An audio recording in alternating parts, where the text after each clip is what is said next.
see him playing the other day? Yeah. It's pretty amazing, right? Pretty cool. Yeah, I can't believe it. Yeah, they did all right. Hey guys, what's going on? Hey, how you doing? Good to see you. Yeah, good to see you.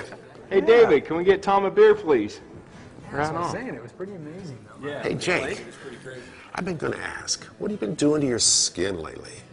Looks fabulous. Oh, thanks, dude. I've had some sun damage, and so I started this skin regimen with exfoliators and skin brighteners. Man, it's done wonders for my brown spots and my fine lines.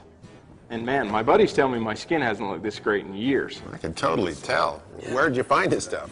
I had a buddy of mine stop by, and he had some, so I started using it, and man, I've been hooked ever since. You know what? I can totally relate. I started using this eye cream. It's fabulous. I started using it a couple of weeks ago, and what you do is you apply it under both eyes, like this.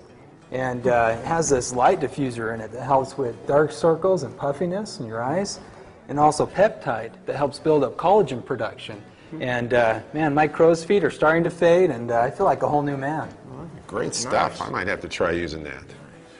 Hey, by the way, cute top. So, Anyway, so so the game, right, yeah, that was a good one the I know. other day. Believe that close eye.